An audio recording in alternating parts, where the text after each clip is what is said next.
Hello students, आज मैं आपके सामने एक नया कंसेप्ट लेकर हाजिर हूँ। हमारे प्रीवियस लेक्चर में हमने 5th क्लास के सब्जेक्ट साइंस से एक नया चैप्टर स्टार्ट किया था, the skeletal and muscular system. उसमें हमने स्केलेटल सिस्टम डिस्कस किया था। आज हम उसी का एक कंसेप्ट पढ़ेंगे जो कि है जॉइंट्स। इसके साथ मैं आपको एक बात बताना चाहूँगी कि लेक्चर्स के साथ में आपको रिटर्न मटेरियल भी प्रोवाइड किया जा रहा है। आप उसको अपनी नोटबुक्स पर राइट डाउन कीजिए ताकि आपके पास भी सारा मटेरियल जो है सेफ रहे। और उसके अलावा जब हमारा क्लास वर्क स्टार्ट होगा तो हम उसको वहीं से कंटिन्यू कर सकें। Coming back to the topic, joints. A joint is a point where two or more bones meet. Bones are held at the joints together by a strong tissue called ligament. क्या कहता है कि हमारी body में एक ऐसा point जहाँ पर दो या दो से ज़्यादा बोन्स एक दूसरे के साथ मिलती हैं, ऐसे पॉइंट को हम क्या कहते हैं? जॉइंट कहते हैं। और जहाँ पर भी हमारी बॉडी में जॉइंट होता है, जहाँ दो या दो से ज़्यादा बोन्स एक दूसरे के साथ मिलती हैं, वहाँ पे एक स्ट्रॉन्ग टिश्यू भी होता है। उस टिश्यू को हम क्या कहते हैं? लिगामेंट कहते हैं। जैसे कि मैंने आपको प्रीवियस लेक्चर में बताया था कि हमारे स्कल में बहुत सारी बोन्स होती हैं और वो सारी बोन्स क्या होती हैं? एक दूसरे के साथ कनेक्टेड होती हैं। They are all are interconnected.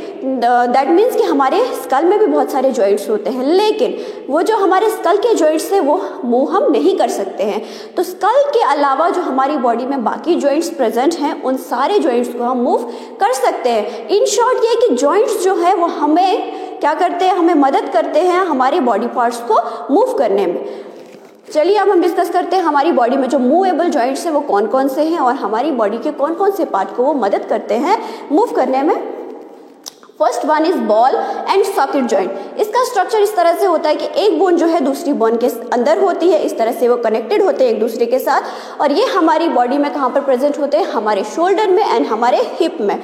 Next one is hinge joint. Hinge joint होता है हमारी बॉडी में, कहाँ पर होता है? ये एल्बो या नी में होता है, जो हमारी बॉडी को ऐसे आगे या पीछे मूव करने में हेल्प करता है। Next one is pivot joint. Pivot joint होता है हमारे स्कल में, स्कल और हमारे वर्टेब्रा। वर्टेब्रा मैंने आपको कहा था कि हमारी जो स्पाइन है या बैकबोन है उसमें जो छोटी छोटी बोन्स होती हैं वो उनको हम क्या कहते हैं? वर्टेब्राज। फर्स्ट टू वर्टेब्राज और स्कल के बीच में जो जॉइंट होता है उस जॉइंट को हम कहते हैं पाइवोट जॉइंट। और पाइवोट जॉइंट हमारी मदद करता है हमारे स्कल को sideways, upwards and downwards move करने में। Next one is gliding joint. Gliding joint हमारी बॉडी पार्ट्स को ग्लाइडिंग मोशन में मूव करने में मदद करता है, यानी कि इस तरह से जैसे हमारी रिस्ट है, हम अपनी रिस्ट को इस तरह से मूव कर सकते हैं किसकी मदद से? ग्लाइडिंग जॉइंट की मदद से। हमारा एंकल है, हम उसको भी मूव कर सकते हैं किसकी मदद से? ग्लाइडिंग जॉइंट की मदद से। Next one is our muscles. Muscles क्या होते हैं?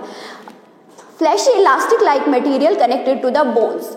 हमने बोन्स पढ़ा, बोन्स के साथ जो फ्लैशी मटेरियल होता है, फ्लैशी एंड फैटी मटेरियल होता है, उसको हम क्या कहते हैं? उसको हम कहते हैं मसल्स। अब मसल्स की कितनी टाइप्स होती है? 3 टाइप्स होती हैं।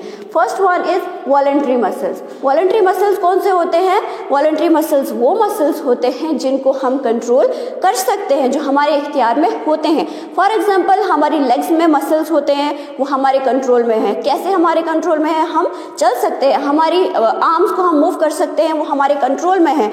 हम अपनी मर्जी के मुताबिक उनको कंट्रोल कर सकते हैं, मूव कर सकते हैं। That means they are in under our control, तो इसलिए उनको क्या कहते हो?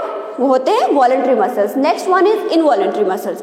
इनवॉलंटरी मसल्स कौन से होते हैं? जो हमारे इख्तियार में नहीं होते, जिनको हम कंट्रोल नहीं कर सकते। For example our digestive system, जो हमारा डाइजेस्टिव सिस्टम काम करता है, हम उसको अपने तरीके से कंट्रोल नहीं कर सकते, वो अपने हिसाब से काम करता है। हमारा लीवर है, वो हमारा काम करता है। हमारा ब्लड जो है प्योरीफाई करने का काम करता है। हमारा हार्ट है, हार्ट काम करता है। वो सारे मसल्स जो हैं तो मसल्स हमारी बॉडी के मसल्स हैं, लेकिन हम उनको अपने हिसाब से कंट्रोल नहीं कर सकते हैं। और वो मसल्स जिनको हम कंट्रोल नहीं कर सकते उनको हम क्या कहते हैं? Involuntary muscles.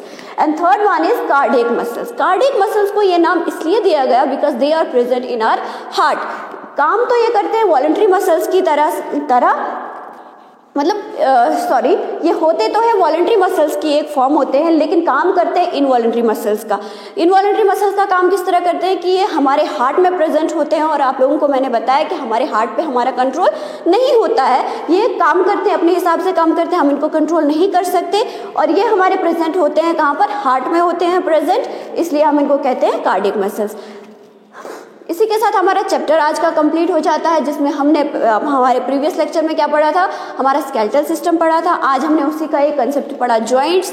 हमने ये पढ़ा कि जॉइंट्स की कितनी टाइप्स होती हैं, हमारी बॉडी के कौन कौन से पार्ट में कौन कौन सा जॉइंट होता है, वो हमारे कौन कौन से बॉडी पार्ट को मूव करने में, किस तरह से मूव करने में हेल्प करते हैं। नेक्स्ट हमारा कंसेप्ट था मसल्स, फिर हमने पढ़ी मसल्स की टाइप। इसी के साथ आपका ये वाला चैप्टर कंप्लीट हो गया।